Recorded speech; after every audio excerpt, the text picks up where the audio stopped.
สวัสดีทุกคนตอนนี้ยมมาฮอดบ้านสินไซหรือว่าปากน้ำน้อยเมืองขัวแขกพงศรีเนาะถ้าว่าทุกคนมาที่ปากน้ำน้อยทุกคนจะเห็นว่าบ้านนี้มีหนึ่งผลิตภัณฑ์ที่ว่าขึ้นชื่อนั่นก็คือไข่แพนเนาะหรือว่าสาลายน้ำจืดนั่นเองซึ่งว่าจะต่างจากหลวงพระบางเนาะเพิ่นจะตีเป็นเส้นเป็นแพนเลยมันจะบ่มุนนี่ก็คือไข่เนาะที่เพิ่นเก็บมาเนาะซึ่งสิเป็นไข่ที่ว่าอยู่บอนที่น้ำไหลนะทุกคนสิบ่เป็นบอนน้ำทุนเขียวงามแล้วก็เป็นเส้นทุกคนแล้วบัดนี้เวลาพ่อแม่ประสบเก็บมาแล้วปุ๊บจังซี่ก็สิมาใจเนาะมาใจมาทำความสะอาดมาเบิ่งว่ามันสะอาดบ่มีขี้หินบ่หรือมีสิ่งเจือปนบ่ใจเทละเส้นส่วนสิได้ไข่1แผ่นให้ทุกคนกินแบบแซ่บๆเนาะหรือมีขี้เหงื่อตกใจออกจังซี่บ่เป็นเอาตัวนี้อะไรก็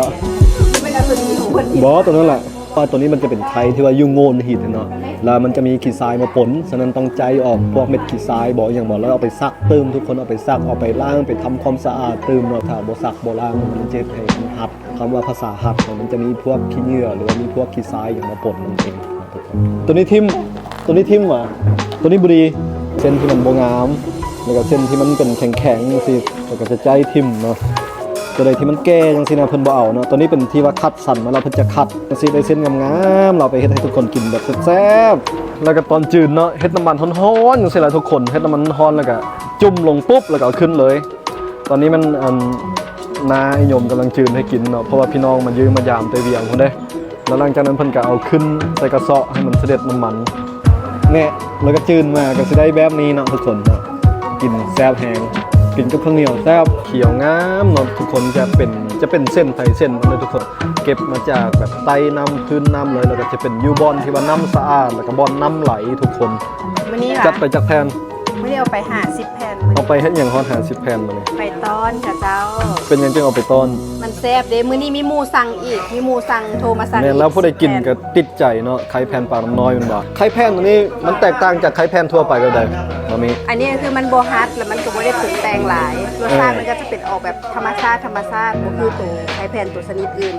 ซบหนึ่งมันจะมีอยู่10แผ่นเนาะแผ่นนึงตอนนี้ราคาอยู่ 16,000 กีบตามไผเงินเฟ้อนี่เนาะตอนตะกี้ก็บ่ฮอด 10,000 เนาะมันจากเงินเฟ้อก็อยู่นี่แต่ว่าราคาสุดคุ้มเลยทุกคนดีต่อสุขภาพเนาะกินแซ่บอีก